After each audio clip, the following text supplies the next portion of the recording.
दल और आप मेरे साथ देख रहे हैं पब्लिक मीडिया।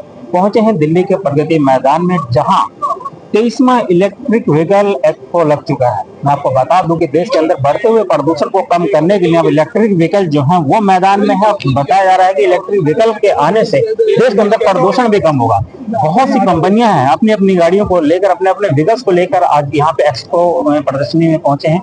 और आज इसका पहला दिन है, उसके उद्घाटन करने के लिए ट्रांसपोर्ट मिनिस्टर नितिन गडकरी जी पहुंचे हैं। आइए बात करते हैं तमाम उन लोगों से जो यहाँ पर पहुंचे हैं, उनका क्या कहना है इलेक्ट्रिक व्हीकल्स को लेकर। मैं सौरभ दलेला हूं। मैं director of international centre for automotive technology iCAT जो है वो ई रिक्शा से रिलेटेड काफी स्टैंडर्ड्स जो इनिशियली बने थे आज से 10 साल पहले, उसमें कार्यरत रहा है। और they have taken the initiative to make all the rules and safety of the e-rickshaws. Even today we are working on safety of e-rickshaws and of course they are electric. इसमें कोई डाउट नहीं है and they play a major role in the last minute connectivity. मेरे ख्याल ये एक बहुत ही महत्वपूर्ण इनिशिएटिव है जो कि आने वाले दिनों में बहुत हमारे लिए इम्पोर्टेंट रहेगा। और इसमें जो व्हीकल्स अब आने वाली हैं उसमें पूरी तरह से भारत सरकार का और ऑल्सो अदरवाइज भी मैं ये कहता हूँ कि जो एनवायरनमेंट है, आज आप अगर बाहर पीछे देखें खिड़की के बाहर तो ठीक से कुछ दिखाई भी नहीं दे रहा है आज। So I think it is high time कि हम अब ईवी एक्सपो के थ्रू ईवी की सप्लाई चेन और ईवी के मैन्युफैक्चरर्स को प्रोत्साहित करें। सर, लगातार ईवी के ये वाहन आ रहे हैं, लेकिन इसके बावजूद भी जो पोल्यूशन अभी आप दिल्ली में देख ही रही बहुत ऊपर तक जा रहा है। तो क्या लग रहा है कि अगर सारे वाहन ईवी में आ जाएंगे तो ये पोल्यूशन पर कंट्रोल हो पाएगा? मेरा ख्याल सबसे पहले हमें वो करना चाहिए जो हमारे कंट्रोल में है, और ईवी व्हीकल्स हमारे कंट्रोल में है। हम किसी तरह से उनको पूरा ट्रांसफॉर्म कर सकते हैं, पहले वो कर लेते हैं। साथ में जो बाकी लोग हैं और बाकी डिपार्टमेंट्स हैं वो अपना कार्य कर रहे हैं तो वो भी करेंगे। तो मिलके आपस में सहयोग करके, कोलैबोरेट करके आई थिंक हम इसके ऊपर विजय पा पाएंगे। सर, जो ईवी की चार्जिंग की अगर बात करें तो इसकी चार्जिंग में अगर बहुत ज्यादा प्रॉब्लम आने लगी, अगर बहुत ज्यादा वाहन हो जाएंगे तो जैसे पेट्रोल पंप खुले वैसे ईवी की चार्जिंग में वो कहाँ पे लगे, इसकी अगर प्रॉब्लम आई तो कैसे होता होगा? देखिए, मिनिस्ट्री ऑफ हैवी इंडस्ट्रीज, भारी उद्योग मंत्रालय ने बहुत सारी स्कीम्स शुरू की हैं और ministry of housing and urban affairs के थ्रू और अदरवाइज भी कई सारे डिपार्टमेंट्स के थ्रू हम लोग चार्जर्स पूरे देश में लगा रहे हैं। और इसमें कोई डाउट नहीं है कि इसकी आवश्यकता बहुत ज्यादा है इस वक्त, और इसमें बहुत सारा इनोवेशन भी आ रहा है। किस तरह से हम बिजली ला रहे हैं, किस तरह से सोलर भी लग रहे हैं, और हर तरह से इनोवेटिव चीजें आ रही हैं। तो मेरा ख्याल ये एक पैरेलल जर्नी है जो कि अच्छे से चल रही है, और मैं ये देख रहा हूँ कि भारत सरकार पूरी तरह से इसमें काम कर रही है और हम लोग उसके एक अंश हैं। सर, मेरा एक और सवाल है कि रूरल एरिया में अगर आप बात करें जहाँ पे रोड भी कुछ जगह पे ठीक ठाक नहीं है, ऐसी जगह पे चार्जिंग स्टेशन बनाना और ये वाहन कितने कारगर साबित हो रही है आपके हिसाब से रोडों के हिसाब से? देखिए, अगर हम आज से सवा सौ साल पुरानी बात करें तो शुरुआत मोबिलिटी की बिजली से ही हुई थी, लेकिन फिर बीच में फॉसिल फ्यूल इंजन आ गए और फॉसिल फ्यूल इंजन से जो हुआ वो हम सब देख ही रहे हैं। अब हम वापस ट्रैक पे आए हैं जिसमें ईवी के थ्रू हम मोबिलिटी को प्रोत्साहित करेंगे। फाइनली सारी मोबिलिटी जो है वो इलेक्ट्रिक व्हीकल्स और इलेक्ट्रिक के माध्यम से हो, क्योंकि ये क्लीनर एनर्जी मानी गई है। और इसके माध्यम से अगर होगी तो क्योंकि इसमें बहुत सारे मेरिट्स सबको नजर आते हैं, ये काफी सेफ है, ये काफी साइलेंट है, इसमें कोई धुआं नहीं है, इसके पिकअप वगैरह भी बहुत अच्छे हैं और ब्रेकिंग भी बहुत एनर्जी एफिशिएंट है। तो बहुत सारी चीजें हैं जो कि फॉसिल फ्यूल टेक्नोलॉजीज में नहीं थी। तो इस वजह से मुझे इसमें कोई डाउट नहीं है कि ये आएगी ग्रेजुअली, और लेकिन आएगी जरूर। मेरा नाम अनुज शर्मा है, मैं ईवी एक्सपो का फाउंडर हूँ।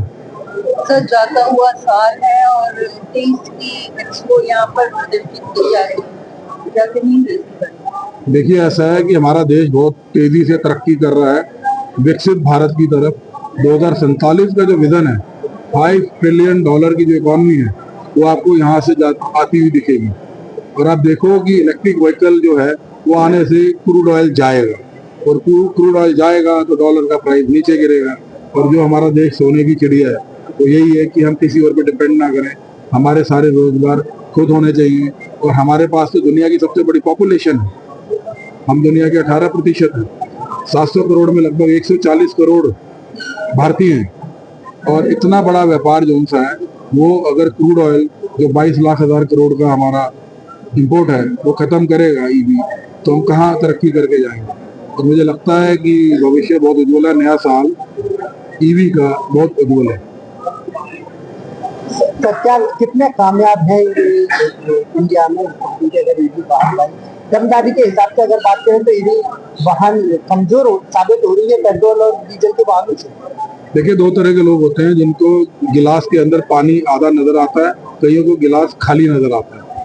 जिसने पैसा नहीं कमाना है वो हमेशा नेगेटिव बात करेगा, जिसने पैसा कमाना है उसको भरा हुआ ग्लास नजर आता है। मैं आप सब लोगों को ऑफर देता हूँ कि आज ही आप ईवी की डीलरशिप ले ले। जो 100 रुपये लगाएगा उसको 1 लाख रुपया करने का तरीका मैं बता दूंगा, मुझे अलग से मिलने। आप सब ये पत्रकारिता वाली जो होती है इसमें आपको व्यापार करना चाहिए, ये आपका पैशन है, ये आपकी नॉलेज है। परंतु घर में कोई बेटा होगा, भाई होगा, आपको ईवी की डीलरशिप लेनी चाहिए। और अंदर आप जो कंपनी देख रहे हो, जैसे ही आप अंदर जाएंगे बाहर आपको दिखेंगी 10-10, 15-15, 20-20 लाख में इन्होंने 2012, 13, 14 में बिजनेस शुरू किया। आज 500 करोड़, 1000 करोड़ की टर्नओवर पार कर चुके हैं। ऐसे लोग जो साइकिल स्कूटर पे आते थे आज उनके पास 5-5 करोड़ की कार है। तो मैं आपके माध्यम से कहना चाहूंगा कि आप ईवी को आगे बढ़ाएं और अपने परिवार को इस बिजनेस के अंदर लेके आए और खुद भी तरक्की करें, देश की भी तरक्की करें। मेरा नाम ऋषभ तिवारी है और मैं वैसे तो राजनीतिक पर्सन हूँ, राष्ट्र media panelist Bharatiya Janata party का, लेकिन इस ईवी के हम ऑथराइज्ड मीडिया पार्टनर भी हैं। और ईवी की जब हम बात करते हैं तो विकसित भारत की नींव रखने की बात करते हैं, और उस नींव रखने की बात करते हैं जहां चारों तरफ प्रदूषण की बातें हो रही है, क्रूड ऑयल की बात हो रही है, और कहीं ना कहीं हमारे जो मटेरियल्स है, मिनरल्स है, उसके खत्म होने का भी कहीं ना कहीं देश में डर है, विश्व में एक इसके लिए आशंका दर्शाई जा रही है। उसको तोड़ते हुए ईवी का क्षेत्र अपने आप को दर्शाता है कि ईवी के क्षेत्र में अगर ग्रोथ आएगा तो ये कहना कि विकसित भारत का जो संकल्प है उस पे भारत एक लंबी ऊंचाई तय कर सकता है। आज चाहे जेनजी की बात कर लें, चाहे पुराने जनरेशन की बात कर लें, हर किसी के हाथ में वो चाहता है कि एक सेफ्टी है, और सेफ्टी की जब हम बात करते हैं तो EV one of the most preferred choice हो जाता है। कहीं ना कहीं आज जो बसेस हैं, पहले डीजल की गाड़ी चलती थी, सीएनजी आया, अब ईवी की ओर जा रहा है, तो ये सोच को दर्शाता है कि हम किस ओर अपने आप को लेकर जा रहे हैं। क्या लग रहा है सर, ईवी वाहन जो आ तो रही है लेकिन कई कंपनियां इस तरीके की आ रही है जो कामयाब नहीं हो पाई। कई कंपनियां आई और चली गई। यहाँ पे एक्सपो लगा, यहाँ पे जो एक्सपो में जो कंपनियां आई है वो कितनी आपके हिसाब से बेहतरीन है?